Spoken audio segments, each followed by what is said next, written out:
সম্মানীয় উপাধ্যক্ষ মহোদয় and the August House.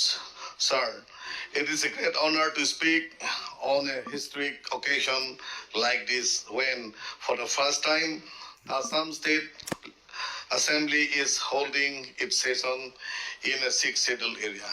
I myself come from the sixth scheduled area of Karbi Anglong, and I am proud to say that the Karbi Anglong have had the experience of the great journey of the sixth scheduled council, from the modest beginning with simple tasks of preserving and promoting tribal interests to the present complex nation-building tasks involving all development departments of the state.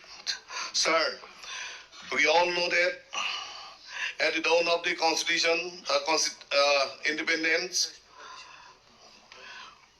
we all know that at the dawn of our independence, the Constituent Assembly was constituted to draft our present constitution. It had a subcommittee called the Northeast Frontier Assam Tribal and Excluded Areas Subcommittee, headed by the first Chief Minister of Assam, led Gopinath Bordoloi. That is why it was also called Bordoloi Committee. Its members included luminaries from the Northeast like Reverend J.J.M. Nicholas Roy Khasi, Rupnath Brahmo Bodo, and Eliba M.T. Naga. Khorsing Terang and Samson Singh Ingti were also co-opted members of the committee. This committee had come to meet the Kar people at Lamding on the 18th May 1947 to ask them what the Karbi wanted. Our leaders, particularly Samson Singh Ingti, Chatra Singh Teron, and Chandra Singh Teron Langkung Habe, interacted with them and plead for a separate administrative district with a tribal council for the Karbis so that they may self-determine their affairs and that only tribal people should be allowed to contest the council's election. The other demands were A. Tribal land should be protected by law and that it should be inalienable. B. To give importance to education of the tribal people. And C. All customs and traditions of the tribal peoples should be protected by law. That was the beginning of the sixth schedule concept in Karbi Anglong, and the Bordoloi Committee had drafted the sixth schedule with similar provisions for all the hill tribal people. Sixth schedule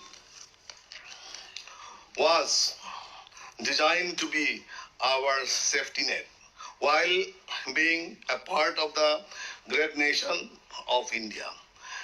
That this provision will ensure the safety and security of the tribal people as far as their land, forest, language, culture, and traditional are concerned. These are the core subjects over which the six scheduled tribal councils have full power, and the laws passed by the State Assembly and the Parliament on this subject cannot supersede the laws passed by the tribal council. But sir, during the first 2 decades of the sixth schedule regime, that is the 1950s and 1960s, it was discovered that the tribal people needed to develop a part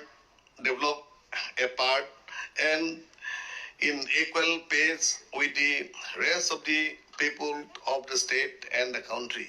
The sixth schedule council could not deliver that because it had limited financial resource and could not be in sync with the line departments, which are the organs for development purpose and are controlled by the state government. The leaders of the Plains district, which were at the helms of the government, had their own priority, and the hills tribals peoples felt neglected since six schedules could not resolve development issues without the administrative powers of the state. They failed. Separation was the only solution, and so to ensure self-determination of the hill tribal people on matters of development. Meghalaya and Mizoram were carved out from Assam. In 1969, the parliament also offered us the option to separate from Assam along with Meghalaya and Mizoram, but that would have made separations of the not only the entire hills area but also the Barak Valley. The state leadership felt that it was necessary to prevent further disintegrations of the state. So a meeting was held with the hill leaders of the hills leaders on 3rd February 1970 at Haflong, where it was decided that the Sixth Scheduled Council would also look after all the development department in their respective Please conclude. areas. And the necessary fund